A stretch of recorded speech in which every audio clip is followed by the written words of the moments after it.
In the 18th century, this was the home of India's ruling dynasty.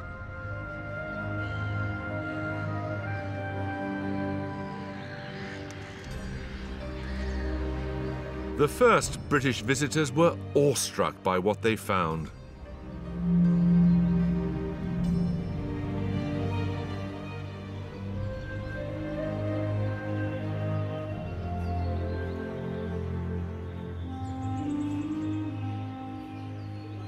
Places like this must have been absolutely amazing to encounter. You'd arrived from somewhere cold and bleak in the Northern Hemisphere, and one can only imagine what effect it must have had upon some young lad on the make.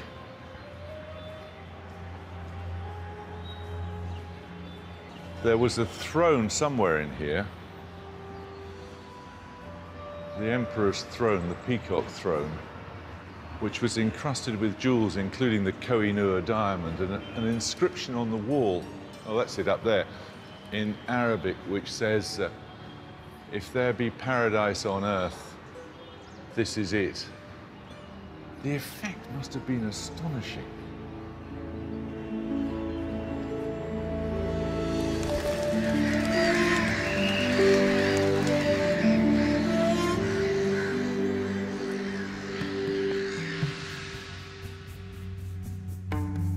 The earliest Britons in India were traders, men who'd gone there for spices, cotton, calicos and indigo.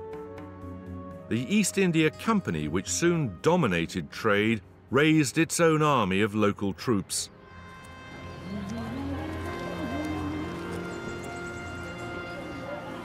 In 1744, a young man arrived in India to work as a clerk for the company. His name was Robert Clive. Ambitious, short-tempered and impatient, Clive could see that wielding a sword was a faster route to riches than pushing a pen.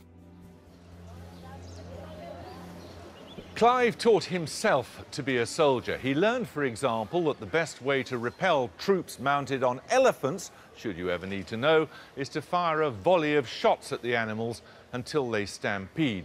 But his greatest talent of all was, in his own words, for politics, chicanery, intrigue, and the Lord knows what.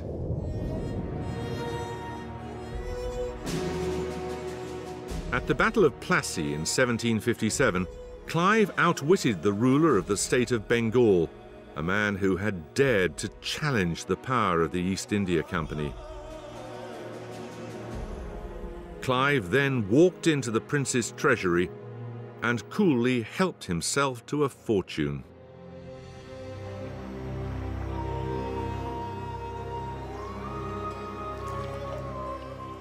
He then shipped it in a fleet of 75 barges to the company's headquarters in Calcutta. Soon afterwards, a new word entered the English language. It was a Hindi word, loot.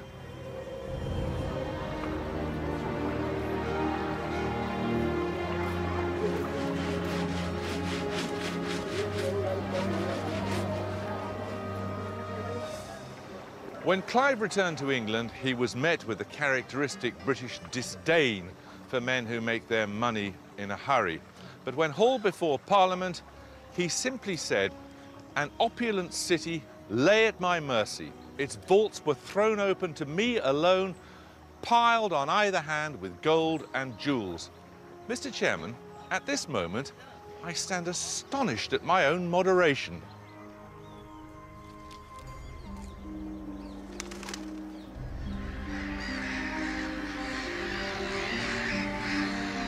With wealth came power.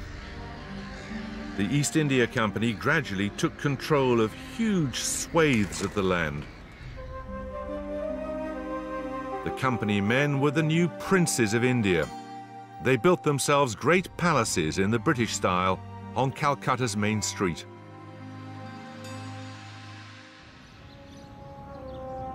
Many of them still stand today.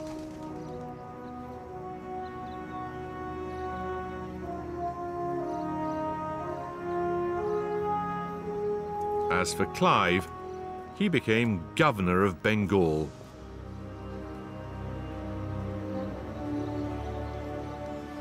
So what had begun in plunder had ended in government, and so it was to prove right across the world. It was the greed of Robert Clive and men like him which built Britain an empire.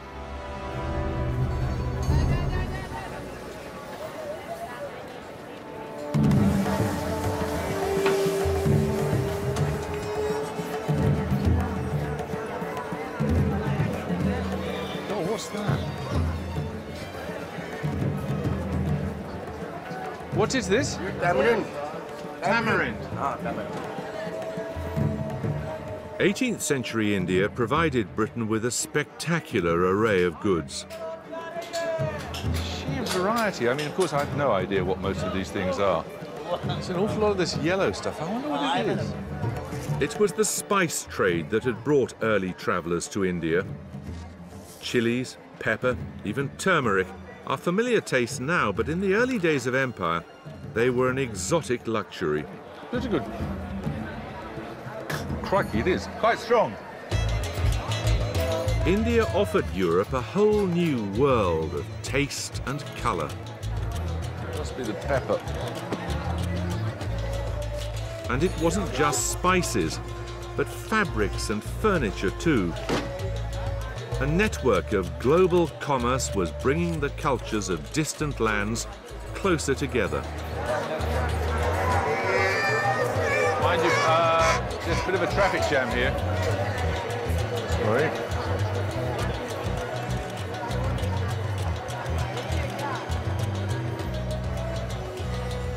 It's no surprise to us now that spices come from India. But there was one Indian product that became so familiar, it's hard to believe it didn't originate in England. Chintz. Good morning. How do you do, Darshan? Niranjan. He's Niranjan, very good to see you. He's the king, you're the king of chintz. And that's Monalina. And you were a princess of chintz. Yeah, okay, good. Excellent.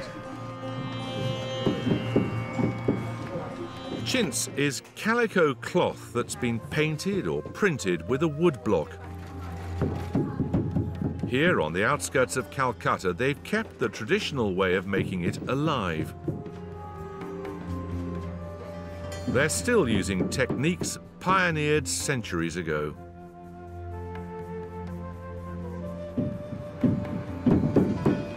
I'll be honest with you, chintz has a very bad image in my mind. It's this sort of thing, you know, it's sort of thing grannies have on their sofas. But Yes. I mean, that's not just what chintz No, is, no, is no, it? no. This is what has been in later times adapted to the taste of the British people and has been done on the screen. Oh, it's our fault. Yeah, it's screen printed. So therefore, if you go back to approximately the 16th, 17th century, this is what is the original Indian chintz, which is sprinkled, sprayed, hand painted and hand block printed fabric. Right. So it's drawing with the pen and using natural dye process to fill in the various colors.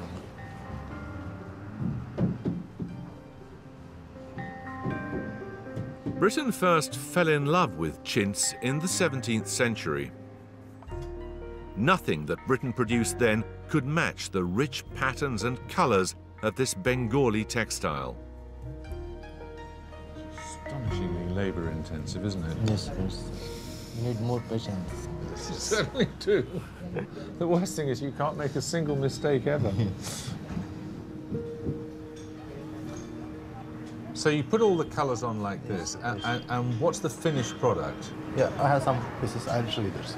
Okay. These are the final product. And this is your work, is it? Yes, sir. It's my work. This is a traditional It's the pattern. traditional practice. So is this the Old sort chintz. of thing that would have It's been old- shipped to Britain and to Europe? Yes. Well, they're brilliant colours and a brilliant design, so thank you very much. You can see why people went crazy for it. Thank you, sir.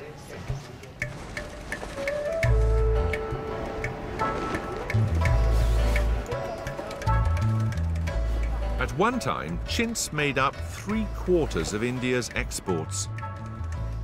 It became so popular that British cloth makers protested. In 1720, it was actually banned in Britain. And after that, the British started making their own.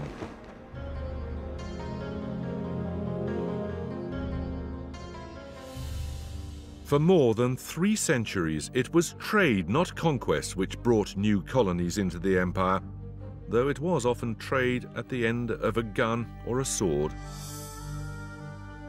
Private companies run by speculators and the odd crook took over huge chunks of foreign territory. They ran them as they liked, raising armies, doing deals with local rulers. The East India Company was the grandest of them. Canada was opened up by the Hudson's Bay Company, which traded in skins and furs. And the African Lakes Corporation bought and sold the bounty of swathes of Africa. Most were accountable to men sitting in offices thousands of miles away.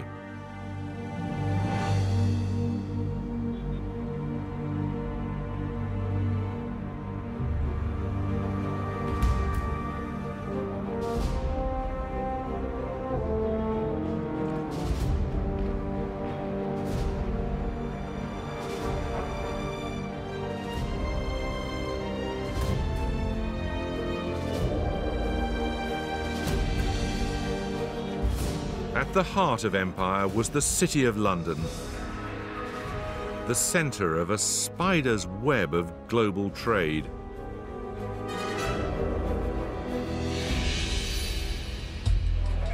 This was where money was made, goods bought and sold.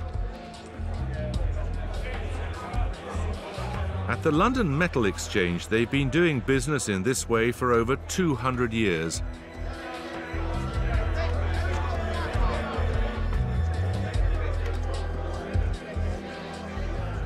It all looks utter chaos down there, with people shouting and making strange gestures and talking into 2 or 3 telephones at the same time. But behind it all is an important clue about why Britain became such a powerful force in the days of the empire.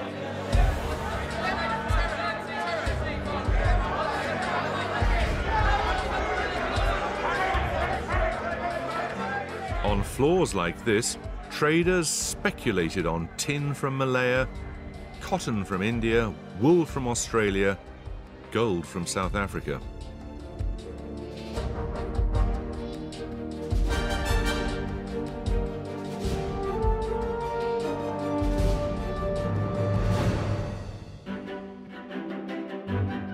From the 17th century, Britain took the lead in global banking, finance and insurance.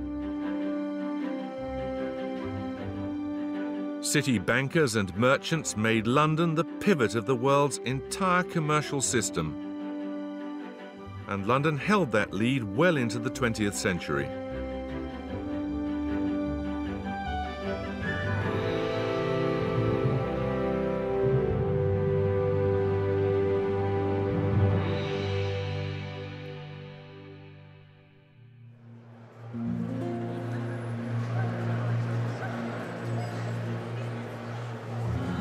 By the end of the 19th century, more than half the world's trade was financed in British pounds.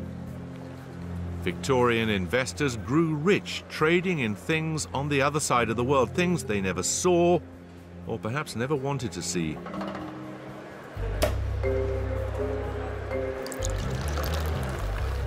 The merchant banking house of Anthony Gibbs and Sons made their fortune trading in a very unglamorous commodity, bird poo. It was called guano, and it was collected from some islands off the coast of South America. Hence it was said, the House of Gibbs made their dibs by selling the turds of foreign birds.